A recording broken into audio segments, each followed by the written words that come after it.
Porque se você não gosta de política, você vai ter que colocar alguém que gosta lá para te governar sem você gostar.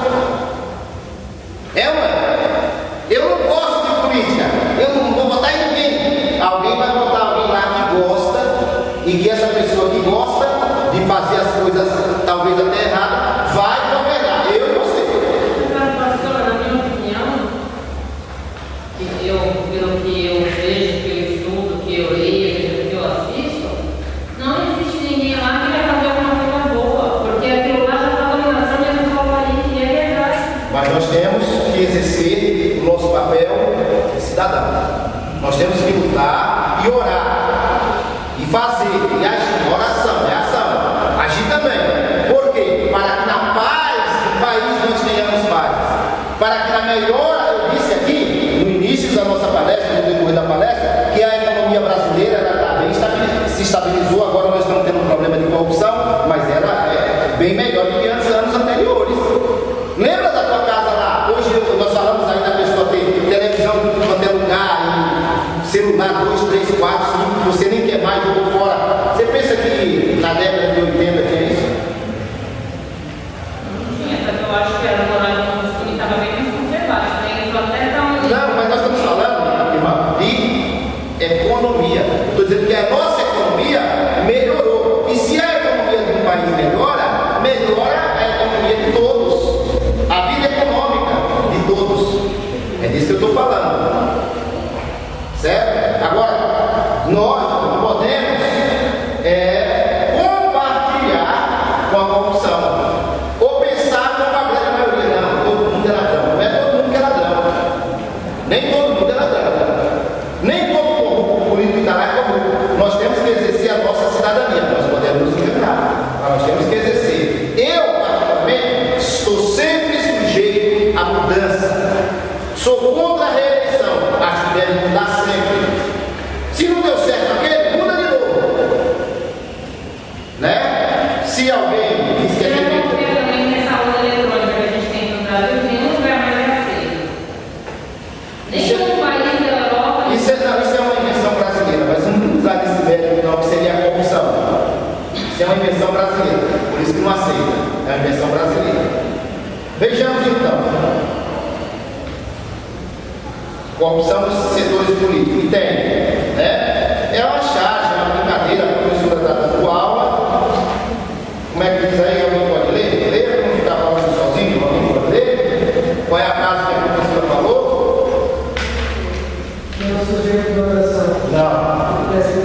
O eleitor confia na honestidade dos políticos. Essa é a frase. O eleitor confia na honestidade dos políticos. Aí pergunta, porque nós não temos o sujeito da oração? Quem é o sujeito da oração? A professora pergunta para o aluno. Ele diz que é uma chave, é uma brincadeira, mas que transforma, que traz uma realidade. É uma brincadeira, mas que está mostrando uma verdade. Né? O aluno responde, só pode ser uma delas. Confiar na honestidade dos políticos, mas eu estou dizendo para os irmãos, nós temos que exercer o nosso dever de cidadania. Nós somos cidadãos dos céus e da terra. Se nós não exercermos o nosso dever de cidadania, alguém vai exercer por nós, irmãos. E a gente vai sofrer do mesmo jeito. Então exerce. Eu estou sempre, falo e repito para os irmãos, sujeito a mudanças. Se nós mudarmos, dermos continuidade a um sistema político, a continuidade, a reeleição, essa pessoa que já fez coisa errada vai continuar fazendo do mesmo jeito que estava fazendo, e as pessoas não mudam. A igreja precisa acordar para isso e exercer o seu direito de cidadania. Aí outra chave, né? Já deu para ver aí, ó. Projeto de lei torna a corrupção crime hediondo. Crime hediondo? Aí já é perseguição. O cara diz, a gente nem pode trabalhar demais.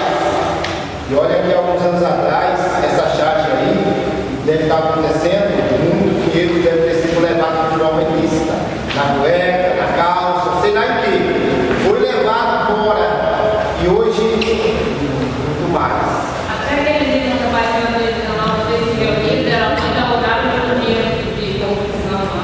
Então a corrupção ela é grande. Mas eu vou voltar a repetir: exerça o seu direito de cidadania. Exerça, gostando ou não. Porque se a gente não gostar, alguém vai gostar e vai continuar fazendo pra gente. Exerça. E olha que hoje a igreja, se ela soubesse disso e pensasse diferente, nós dois somos 50 milhões de brasileiros, gente. Isso dá para quase eleger um presidente, um país. O problema é que a igreja não está pensando mais nada nisso. É que a igreja também, ela está envolvida. Isso que é o pior. Na corrupção. A igreja está envolvida. Por isso que a gente diz, até para. É como ela falou, até para a gente voltar, porque a própria igreja, ela se envolveu na corrupção. Então, nós, a gente, como o senhor falou, tem que ter o nosso direito de cidadania para votar. Mas, infelizmente, até a igreja está envolvida dentro da corrupção. A igreja está envolvida na corrupção. Mas não podemos perder a esperança. Essa igreja que está envolvida na corrupção, ela vai ser arrebatada?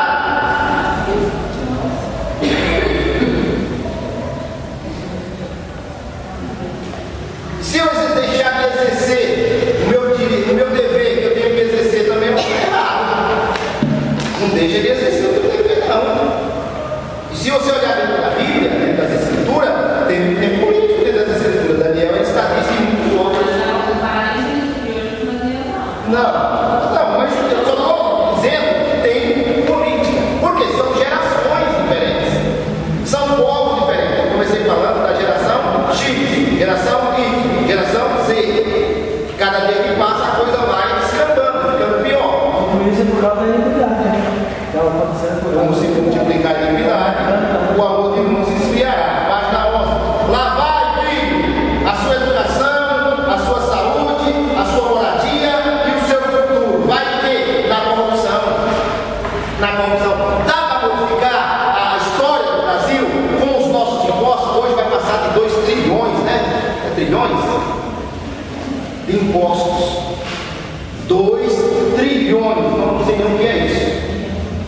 2 trilhões de reais de impostos. Irmão, se fosse aplicado 10%, isso já é comprovado na educação, 10% da saúde, 10%, nós não teríamos problema, nós não teríamos problema de segurança pública, nós não teríamos problema de saúde e nós não teríamos problema de educação.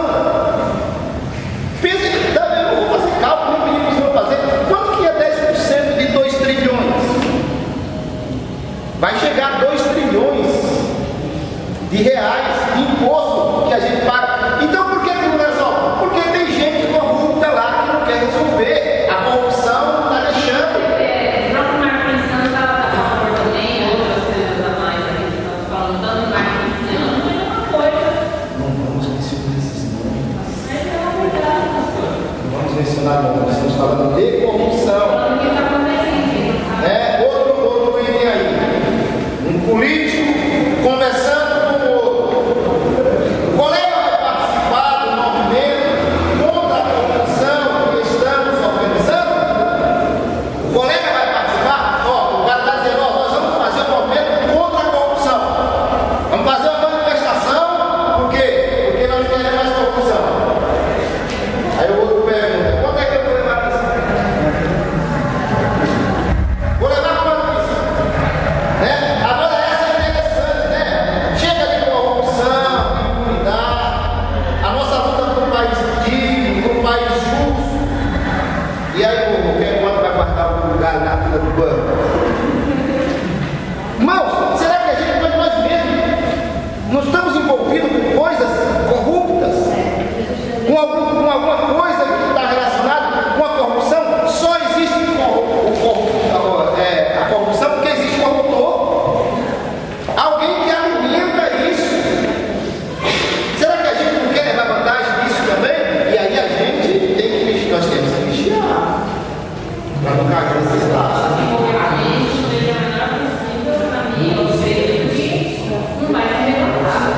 Onde eu trabalho na prefeitura, eu vejo corrupção, eu vejo crente que sobe no culto, prega no ministro, praticando como se não vai falar para ele, sabe mais do que você.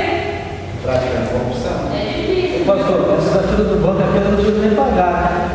Às vezes a pessoa chega no banco e encontra um amigo, tudo bem, já fica ali, já começa a briga. Então já fica no fundo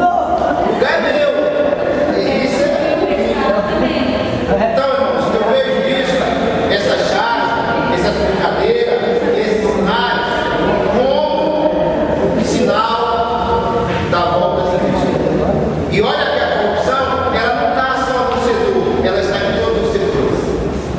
Todos os setores sociais, todos os segmentos têm corrupção, tem várias naturezas, não é só em política não. Dentro da igreja também.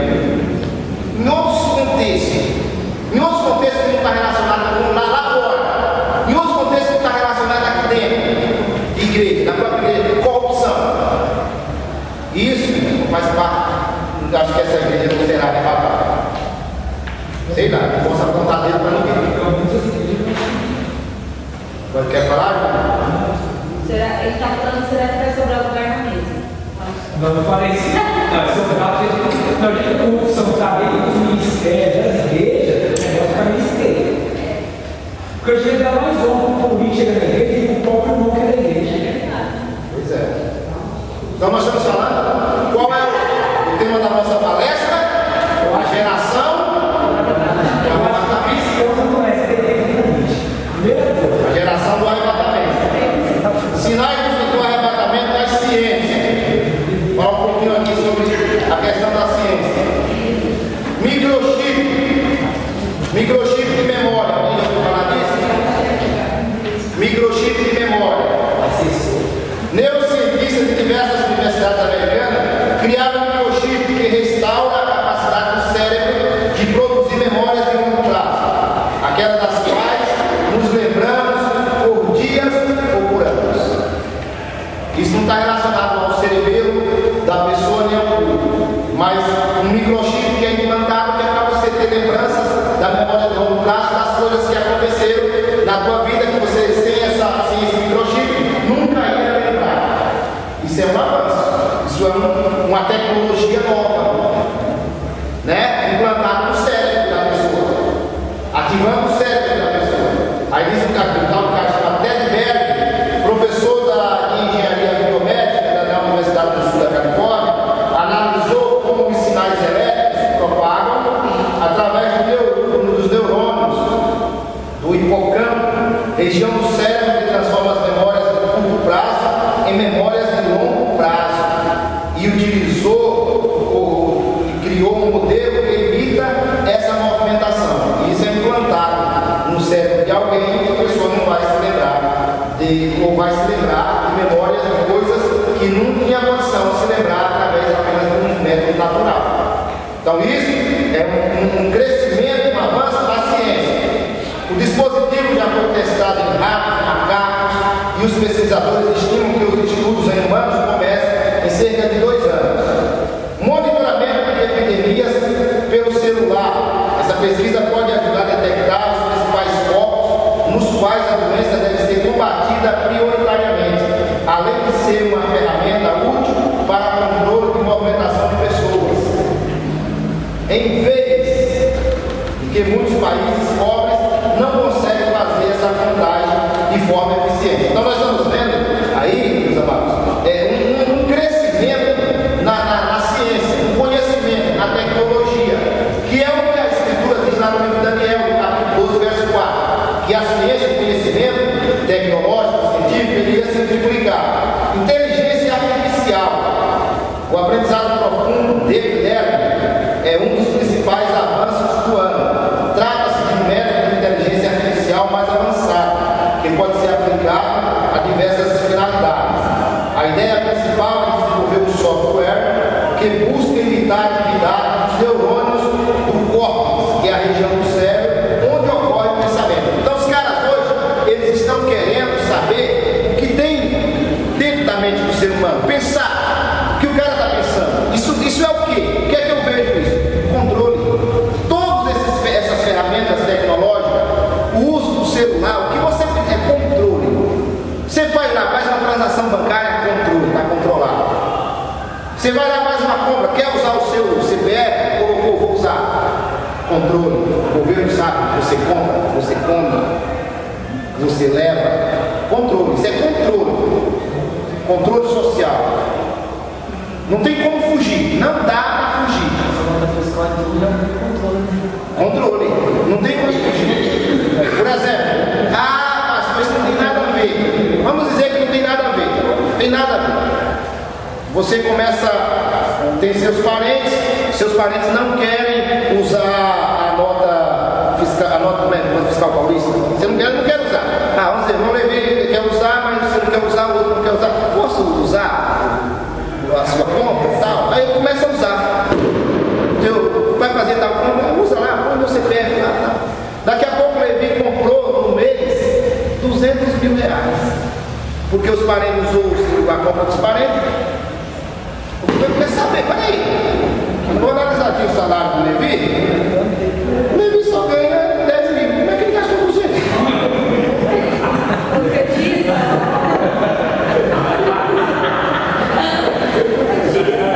Como é que ele gastou 200? Como é que ele vai explicar isso? Não, isso é controle. Pode ter certeza. É controle que o governo faz. Então toda a tecnologia, a pessoa está lá, entrando lá, manda um e-mail. Ah, vou mandar aqui, como é que chama? O WhatsApp, vou mandar o WhatsApp aqui. Controle, o cara sabe, está tudo registrado. O que você fala e você não escreveu, você falou, não registrou, mas o que você colocou lá na rede social. Bom dia, a nossa mocidade tem um grupo aqui, né? Ao invés de mandar um bom dia, não sei o que, colocou lá a registrar. E não tem mais como tirar. Ah, eu apaguei. Você apagou no celular, mas lá foi registrado. Se for feita uma investigação, vai buscar isso aí e vai saber, né?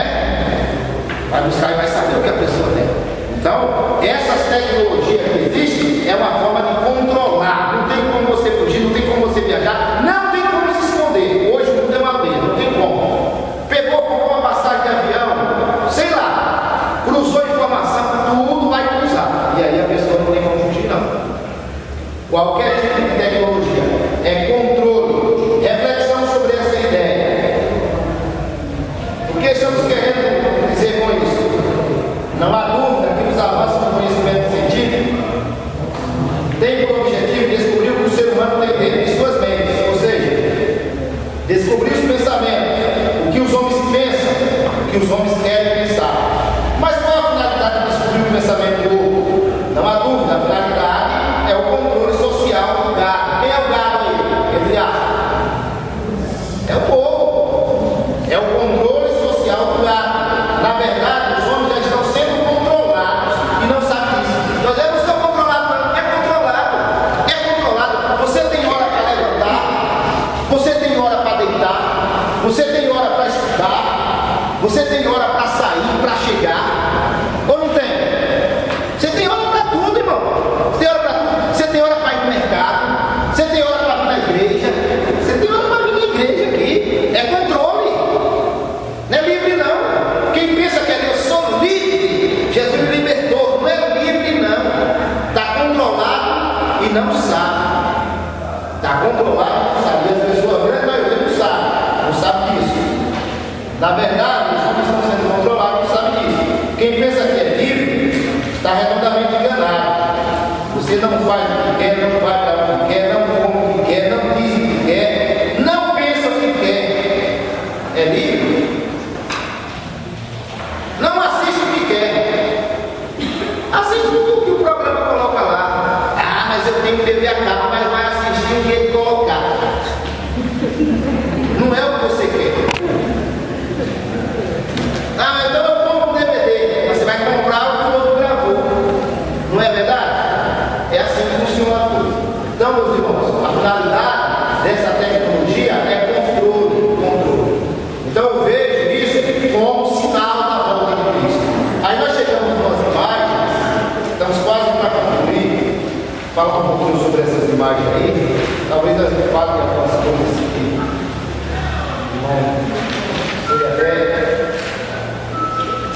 diferente dos irmãos. Nós vamos ver. Essa primeira imagem que nós temos aí, é uma galáxia. Porque nós temos, eu quero que um abra a mente para entender essa questão da ideia de Deus. A ideia que a gente tem de Deus. Pode ser que seja uma ideia que ainda precisa ser apurada. Nós temos uma galáxia. A nossa galáxia, vamos supor que seja a Via Láctea, essa galáxia, é a nossa galáxia.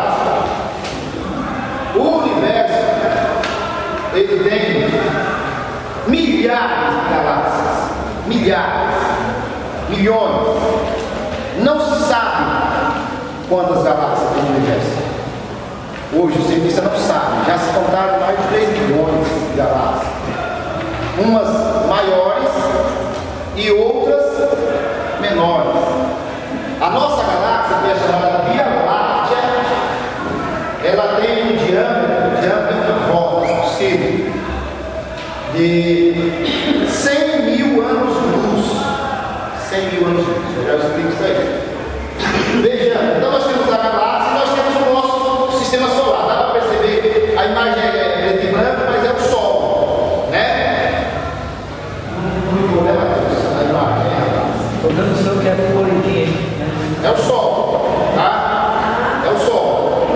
Essa imagem de baixo é o Sol, a de cima é a galáxia. Você pode ligar lá, projeta essas imagens lá para mim. Então é o Sol. O nosso sistema solar, onde nós estamos incluídos na Via Láctea, ele está a 25 mil anos no centro da Via Láctea, o nosso sistema solar. Quem fez esse universo tinha desculpa, né? Mania de grandeza, porque ele é maior do que o que a gente pensa. A gente fala assim, eu vou para o céu, a pessoa não está entendendo, não sabe o que está falando, mas não sabe nem o que é céu, não sabe que ideia é essa. Jesus vai arrebatar a igreja, isso é uma história, não vai arrebatar. Vai levar para onde? Ninguém sabe, não dá para acreditar. Eu estou apenas mostrando para os irmãos que a nossa ideia que nós temos do universo, do céu, da terra, vai muito além daquilo que a gente pensa. Então nós temos um sistema solar, com 8 planetas, 9 que era Plutão, né? Plutão foi tirado da condição do planeta porque ele é minúsculo, né? Bem pequeno. Esses planetas circulam em torno desse Sol, né? A nossa Terra, por exemplo, é o terceiro planeta do sistema solar. Nós estamos na chamada biosfera, a esfera da vida. A distância que nós estamos do Sol, 150 milhões de quilômetros. 150 milhões de quilômetros, não chega a 150, 149, alguma coisa. Proporciona a vida aqui na Terra. O calor do Sol ele é o suficiente para proporcionar a vida aqui. A distância que a gente está. Se a gente estivesse mais perto, torrava. Se estivesse mais longe, morria de frio. Então nós estamos no lugar exato. Tá? Então o nosso sistema solar, composto aí de 9 planetas, circulando em torno do Sol, tem as suas distâncias. O último planeta do sistema solar, então nós temos a Via Láctea e o sistema solar.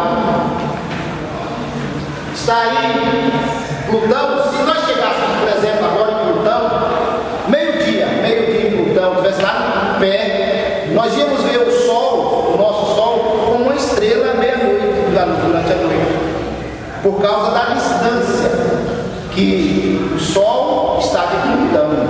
Então a distância muito grande, imensa, gigantesca. Por que nós colocamos hoje, ou colocamos essa imagem? Porque se fala hoje de viagens interplanetárias, de viagens intergalácticas, de sair fora do sistema solar. E hoje já tem uma nave, a Voyager. A Voyager foi mandada na década de 70 para fora do sistema solar. Ela deve estar cruzando aí Plutão, deve estar quase passando por Plutão. Tem algumas coisas até interessantes que os caras da ciência não conseguem explicar, como por exemplo, não dá para a gente ver daqui da Terra Saturno, a não ser que seja um cara que tenha muita habilidade em astronomia. Eu mesmo não consigo ver a olho nu, né? E não dá para ver, não tem como você ver, por exemplo, Netuno, não dá para ver esses planetas do sistema solar, porque eles estão a uma distância muito longa, distante da Terra. E o povo passado, por exemplo, o povo que antecedeu de Luz, Sumério, época de Noé, etc. e tal, dizia que esses planetas eram Urano, Netuno, tinha uma cor, era azul esverdeado, azul.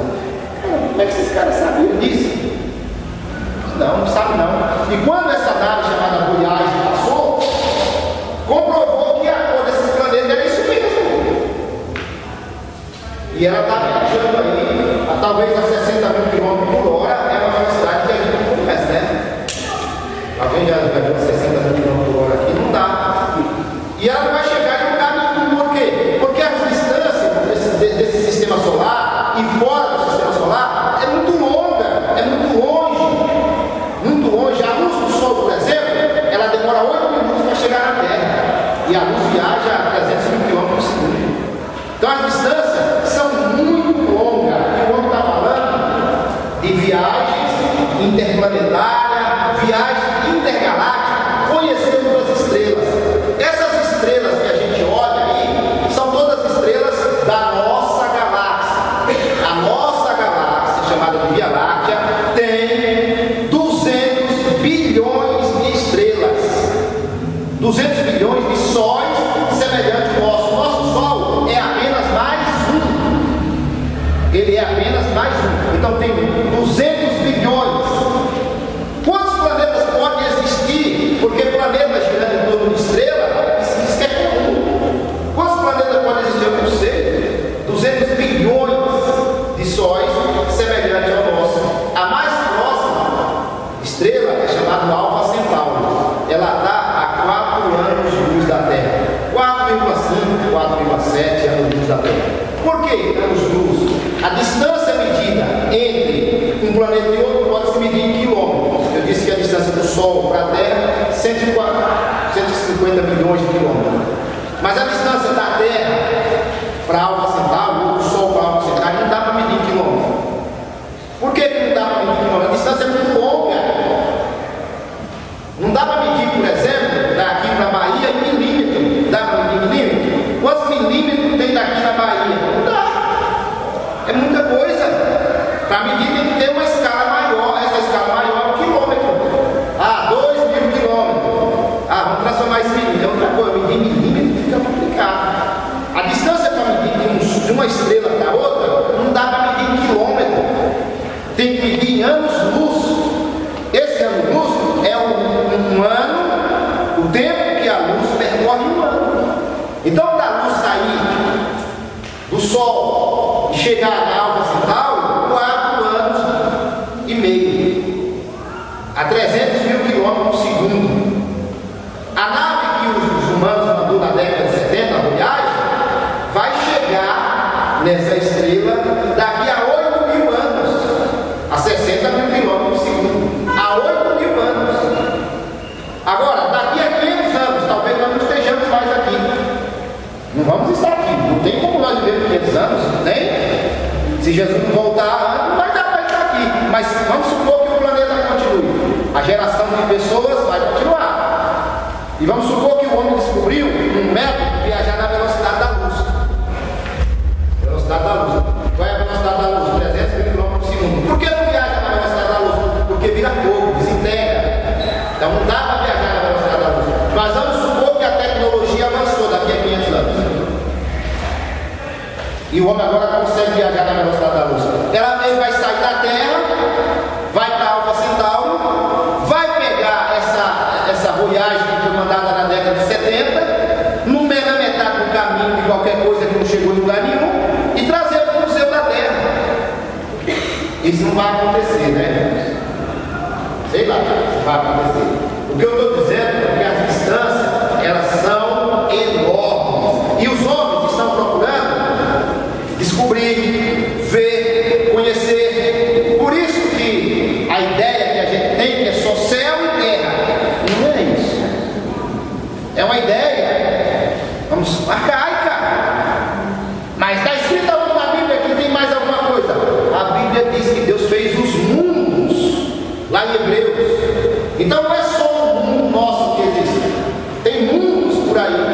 Eu não quero falar sobre isso, abordar sobre isso. O que eu estou querendo dizer é sobre o avanço tecnológico. Os homens estão querendo chegar onde ele não conseguiu chegar ainda. E isso é sinal da volta de Cristo. Isso é sinal da volta. Onde é que ele não conseguiu chegar? Planetas fora da Terra. Sair daqui para Marte. Tem alguém que teve coragem de ir para Marte? Não, porque acha que é uma viagem sem volta. Para Marte não vamos como? Quando o planeta estiver alinhado, porque para vir planetas eles estão girando. Um gira mais rápido do que o outro. Então tem que esperar o alinhamento para poder viajar. Então eles mandam essas sondas sem tripulantes, controlada por computador, tecnologia que o homem conhece. Então isso está acontecendo, essas viagens intergalácticas, essas viagens interplanetárias. E cada bola é dos planetas do sistema solar. Um dos planetas do sistema solar. Nós somos o terceiro. Então uma coisa para a gente estar analisando. Muda lá e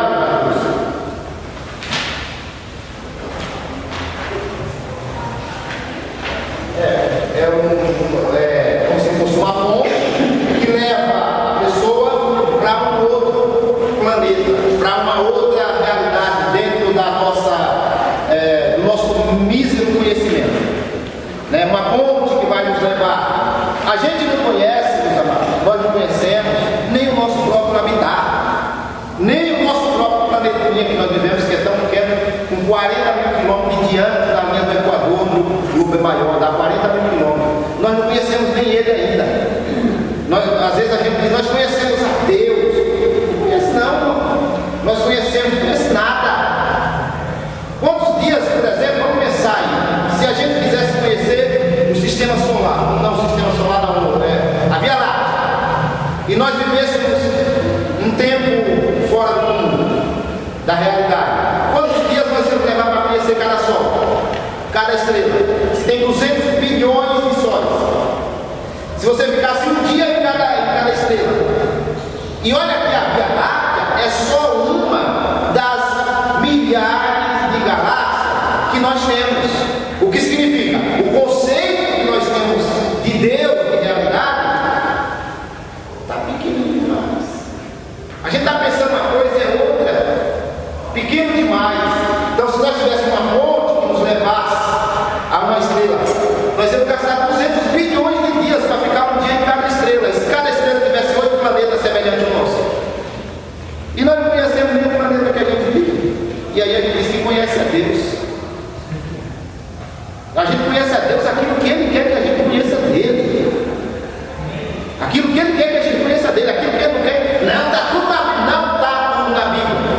Não está. Pastor, não diz isso, eu digo. Não está. Você acha que Deus, que é o Criador de todas as coisas, o universo aí com 14 bilhões de anos-luz, começou há 14 bilhões de anos passado, vai estar tudo na Bíblia aí? 66 capítulos, está tudo lá. Não está, irmão. Temos que acordar para a realidade. Passa aí. Então, aí são as galáxias. Esses elementos aí, a nossa tem 100 mil anos-luz. Eles têm milhões. Já foram fotografados. Não é o que o cara acha, o que o cara diz. A ciência não trabalha em cima de achismo. Ele fotografa. Os telescópios, eles fotografam, eles visualizam, eles veem. E as distâncias são muito longas. São muito longas. Então, eu estou querendo mostrar isso para os irmãos aí. As estrelas, cada estrelinha, cada pontinho desse aí é um sol. E olha, quando a gente está olhando para uma estrela, nós estamos olhando para o passado. Por que nós estamos olhando para o passado? Porque aquela estrela que nós estamos vendo como estrela, talvez ela nem exista mais. É como se você acendeu um farol aqui, acendeu um farol. Essa luz do farol viaja a 300 mil quilômetros por segundo, porque ela é luz. Ela vai percorrer o espaço. Até ela chegar lá, leva um período de tempo. Quantos anos levou? Ela se acendeu e apagou. Ela chega lá, leva um período de tempo. 10 mil anos. Há 10 mil anos que ela foi apagada no passado. Então, quando você olha para uma estrela, você está olhando para uma coisa que talvez nem exista mais. Está só o reflexo da luz que viajou pelo espaço. Um dia, esse nosso Sol também vai explodir. Vai acabar. Mas está escrito isso na Bíblia? Está escrito. É só consultar o que foi que os apóstolos disseram. Pode mudar. Hoje, meus irmãos, como estão falando, estão falando da ciência, de viagens para outras dimensões. E como a distância é muito longa, não dá para viajar, sair daqui e ir para a Alfa Centauri, para a estrela mais perto. Não dá para a gente ir. Não tem como ir. Eu disse para vocês que a nossa tecnologia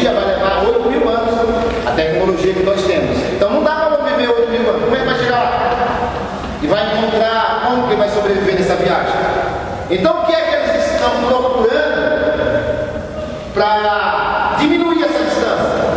Portais. Hoje está se falando de tecnologia, os caras estão querendo descobrir ou fazer um tipo de tecnologia onde ele abra um portal que leve ele a uma outra dimensão, a uma outra distância. A tecnologia hoje chama isso, se alguém já ouviu falar, de buraco de minhoca. É você percorrer a mesma distância, encurtando essa distância. Por exemplo, uma folha dessa, se você sai de um ponto para o outro ponto, você tem que percorrer essa distância aqui, não tem jeito, né? Tem que percorrer, não dá para você sair daqui e chegar aqui sem percorrer a distância. Mas essa distância, ela pode ser, eles chamam de curvar o tempo. Então eles fazem o quê? Eles querem fazer isso aqui, dobrar a folha. Ó, a folha está aqui, a distância daqui é aqui. Eu dobro aqui, eu diminuo a distância. Como que é feito isso? Através de um portal. Ah, pastor, mas tem isso? Eu não sei se tem, deve ter. E pior que hoje em dia se fala que isso também estava lá na Bíblia. Mas isso são suposições, tá? Como, por exemplo, estava onde na Bíblia? Lá no Gênesis, eu não estou dizendo que eu vou comprovar nada disso, eu estou apenas apresentando isso como fruto para a reflexão da pessoa. Lá no Gênesis tinha uma torre. A torre de quê? Quem lembra? A torre de Babel. E diz que na torre de Babel, pelo significado da palavra, lá existia um portal passado. Onde? E lá Deus dizia para conversar. Mas isso é outra história. Onde se inicia pessoas para conversar com os humanos. A palavra Bab significa porta ou portão. E El é raiz da palavra Deus. Deus vem do nome Elohim, não é isso? Então El é raiz da palavra Deus. Bab é porta ou portão. Então, logo a palavra Babel significava portão de Deus, ou porta de Deus, porta dos deuses de acesso. E por incrível que pareça, os Estados Unidos ficou quantos anos no Iraque? Nessa guerra que teve lá em 2003, vocês lembram? 10 anos. A desculpa foi: está tentando controlar o petróleo, etc e tal, mas por trás dos bastidores, a notícia que não chega, a notícia que não passa, que o que estava se fazendo lá era se desmontando um portal para se transportar para a América ou Europa. Até que ponto isso pode ser verdade? Estou discutindo aqui. Pode ser verdade, dizendo que se tem de informação que se vaza aos poucos. Você acha que esse tipo de notícia vai vazar no Jornal da Globo? Vai vazar na Record? Não vai chegar. Vai vazar por alguém que está lá dentro, que saiu, que perdeu um cara, ou sei lá o quê, e o cara vai soltar uma coisa que vai soar como mentira, que não vai soar como verdade. Mas os portais podem realmente existir. Por quê? Sabe por quê? Porque os homens criaram onde? Na França e na Suíça. Como se chama esse portal que criaram? CERN. Isso aí, irmãos, não é uma coisa inventada, isso é uma realidade. Criaram entre a França e a Suíça um diâmetro, não sei se cavaram, uma coisa dessa natureza, de 27 quilômetros, a mais de 60 quilômetros de profundidade do solo, e lá estabeleceram um tipo de aparelho, de tecnologia, que eles estão tentando, os tipos lá, estão tentando abrir um portal para uma outra dimensão, chamada partícula de Deus. Então eles estão acelerando as partículas a 300 mil quilômetros por segundo, e elas vão se chocar para formar o que eles chamam de Big Bang que houve no passado. E assim abrir um portal para uma outra dimensão. Isso já era para ter acontecido, agora ou aconteceu, se aconteceu, não sei se aconteceu ou não, porque a coisa ficou por debaixo do pano, agora em setembro. Isso foi alertado pelo Papa, foi alertado por esse cientista, como chama esse cientista na cadeira de roda? Alguém lembra? Fugiu da mente, não. Só não façam isso, nós caras iam fazer. Né? Fazer esse tipo de partícula para abrir esse portal chamado CERN, um acelerador de partícula, chamado Boston e Higgs. Os dois cientistas que criaram essa ideia de abrir esse portal para uma outra dimensão, esse portal chamado CERN. Mas por incrível que pareça, avança aí, Matheus. Esse portal chamado CERN, pode avançar aí. Ele tem esse formato aí. Agora vamos analisar o que é que esse formato do CERN pode ser que não tenha nada a ver. Tem nada a ver, mas ele forma alguma coisa aí. O que é que ele forma? Pensa aí. Ele forma uma coisa aí. Ele tem esse formato, um olho. Pensa direitinho. Um olho, o que mais? Forma um 666. Roda gigante. O cérebro humano. Mas se você pegar realmente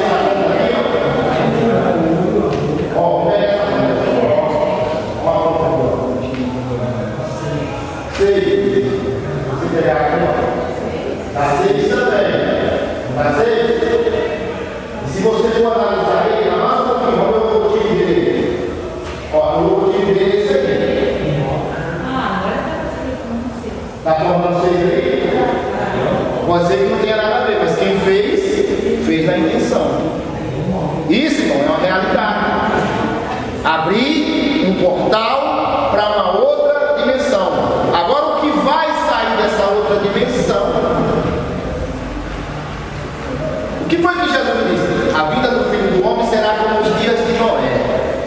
Se a gente analisar o que tinha nos dias de Noé, não era só comia, bebia e casava e está em casamento. Isso está errado. Porque comer, beber, casar e estar em casamento, isso é coisa normal. Daqui a uns 2, 3 anos, não sei, essa mulher que está casando aí, né? Ele gostou da ideia, viu, bebê? O bebê não gostou, não, viu? Casar é normal? Casar é normal? Quantos casados tem aqui? Comer, beber, casar e dar em casamento é coisa normal. Deus não pode destruir o mundo porque o homem come, bebe e casa e vai em casamento. Alguma coisa mais estava acontecendo. E Jesus disse que nos dias de Noé, como foi nos dias de Noé, vai acontecer agora. Então, nós temos que estar muito atentos ao que está acontecendo. Eu penso que a criminalidade, ela não vai diminuir, ela vai aumentar. As coisas erradas não vão diminuir, elas vão aumentar.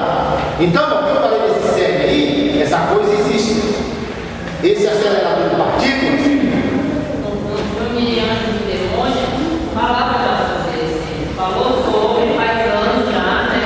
Sobre esse assunto, né? E aí ele não estava aí agora esse ano. Esse projeto aí.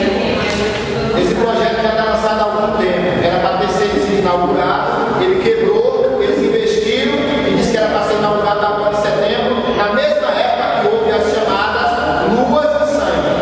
E aí ficou por debaixo do pano. Se foi inaugurado ou não, eu não sei. Pastor, não precisa ir, infelizmente eu estou gostando muito da. Até deixar chateado, mas tem que ir. Vamos concluir, pode avançar. Somos a geração que veremos Jesus voltar? Nós somos a geração que vamos ver Jesus voltar? Será que nós somos? Hoje em dia já tem um projeto chamado Blue Beam, não é isso? Projetar Jesus voltando nas estrelas daqui da Terra. Eu não tenho muita ideia, só alguém vai lançar um tipo de tecnologia, mostrar nas nuvens, um homem voltando nas nuvens, só que essa projeção é daqui da Terra, para enganar as pessoas. Jesus está voltando. Se você vê, se a gente vê um homem projetado nas nuvens descendo, mas isso for um sinal holográfico, e um sinal holográfico pode existir. Pastor, também tem aquele projeto ARC, acho que você já ouviu falar. Eles pensam em montar esse grupinho com o HERP para poder também, no dia que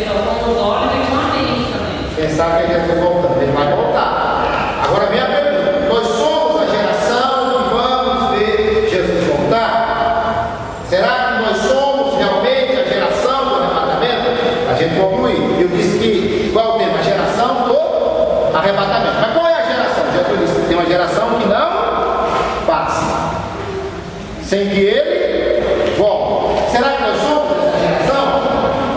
Vamos analisar aí. Iremos analisar os textos bíblicos, regras de fé e prática para as nossas vidas. Nos evangelhos de Lucas, capítulo 21, versículo 25 e 33, que nós lemos, Jesus disse que haverá uma geração que não passará. Essa geração não vai morrer sem ver a vinda do Senhor. Mas que geração é essa? Que ele não disse que geração é. Segundo o texto bíblico, trata-se da geração da figueira que floresce.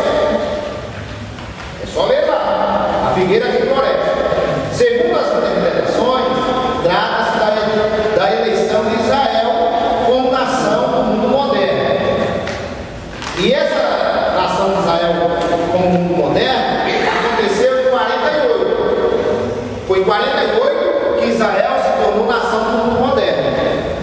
Por causa de um brasileiro também que deu voto em Minerva lá, chamado Oswaldo Aranha. Israel se transformou em nação. Mas o que quer dizer isso? Para compreender essa ideia, é somente saber quanto tempo dura uma geração.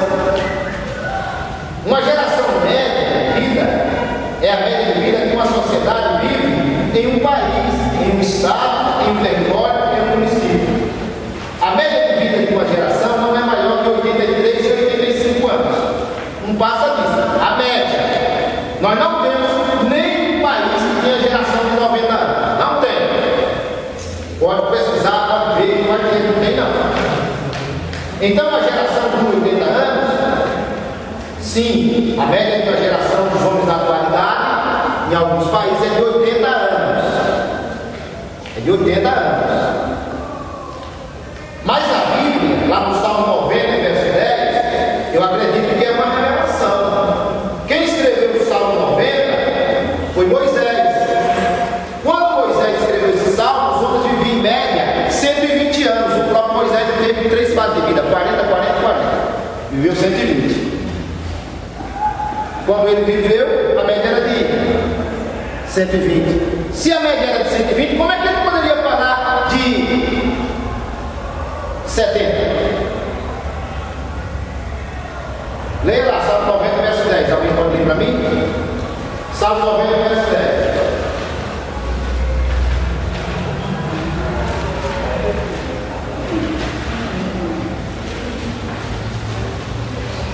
A duração da nossa vida é de 70 anos. E se alguns, pela sua robustez, chegam a 80 anos, o melhor deles é canseira e enfado. Então a média de vida é de 70.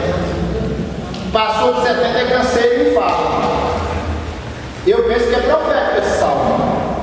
Eu penso, pode estar errado. Por que é profético? Porque os homens viviam 120, como é que vai falar de 70? E o que passa disso é canseira e enfado. Hoje, ó, eu falei que a média está chegando a 80, 85 no máximo. Então eu penso que é profético esse salmo 90. Escrito por Moisés. Agora vamos ver então. Defendendo a tese que esse salmo é realmente uma revelação de Deus. Por quê? Porque quando Moisés escreveu esse salmo, a média de vida dos homens era no mínimo de 100 anos. O próprio Moisés deu 120. Assim sendo, este escrito não foi apenas para os dias de Moisés, mas uma revelação para os dias que antecederão o arrebatamento da igreja. Por quê? Se começou em 48, faça uma conta rápida aí, agora dá para fazer. E eu não estou marcando data para arrebatamento da igreja, irmão, por amor de Deus, Jesus. Por amor de Deus, eu não estou marcando data dizendo que vai voltar tal dia, estou apenas mostrando alguma coisa. Pegando o texto bíblico. Se a gente somar 1948 mais 70, vai dar quanto? 2018? Eu não estou marcando data para arrebatamento. 2018.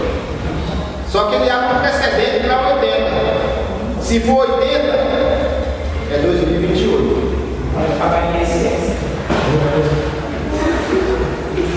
Não brinca, não estou brincando. E os sinais que nós abordamos aqui, está mostrando que a volta de Cristo está. Então é só cada um observar. Eu não treino todos os sinais, guardando todos os itens.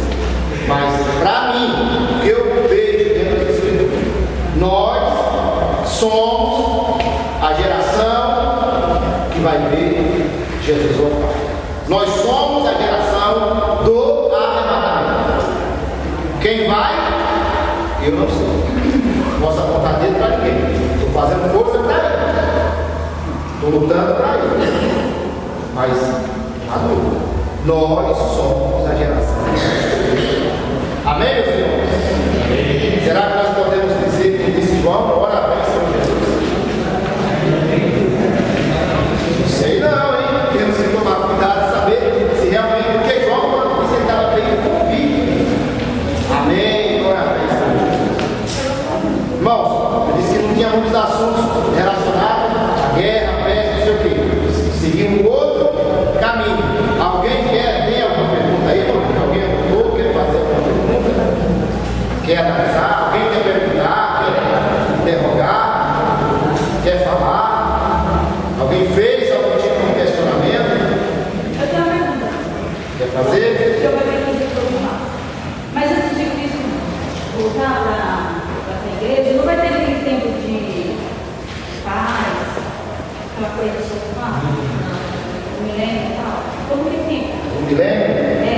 Que fala que não vai ter, porque, pelo que o senhor falou aqui, claro, a criminalidade, tudo isso só vai a tendência a aumentar. Mas antes de Cristo voltando, vai ter esse tempo. Paz, né? Bom, o que se diz é que o anticristo que virá, ele vai assinar um acordo de paz. Esse acordo de paz será assinado entre Israel e várias nações. Israel, os árabes, os palestinos, e a guerra está acontecendo lá do Oriente Médio, e várias nações do mundo. Esse acordo de paz será assinado por intermédio do anticristo. O anticristo vai proporcionar essa assinatura de acordo de paz entre Israel, palestinos e muitas outras nações. Quando isso acontecer, essa assinatura de acordo de paz, analisando o livro de Daniel, tudo que está escrito, os grandes comentaristas da Bíblia dizem que tem 7 anos para que Jesus volte. E quando assinar isso, ele diz que Jesus vem para arrebatar a igreja. Quando acontecer essa assinatura, é o que eles dizem. O que é que eu vejo? Quando isso for assinado, eu não vou pegar os textos bíblicos, só vou dizer o que eu vejo nessa escritura. Quando esse acordo de paz for assinado, e ele vai ser assinado um dia, e vai ser liderado realmente pelo anticristo, quando ele for assinado,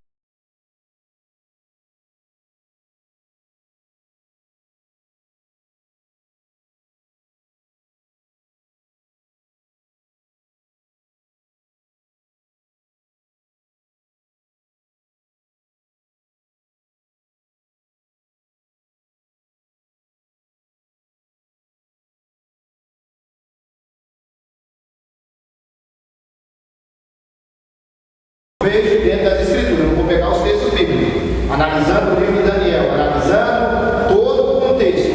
Quando esse acordo de paz for assinado entre Israel, palestinos, por intermédio do presidente dos Estados Unidos, conte 3 anos e 5 meses. Nesse período de 3 anos e 5 meses, vai ter paz. Vai ter paz. E depois dos 3 anos e 5 meses, aí a madeira vai penar, aí a coisa vai complicar. Aí vai ser guerra, vai ser luta, vai ser batalha. E a igreja, ela vai ser comparada com uma mulher grávida, que está perto de nascer.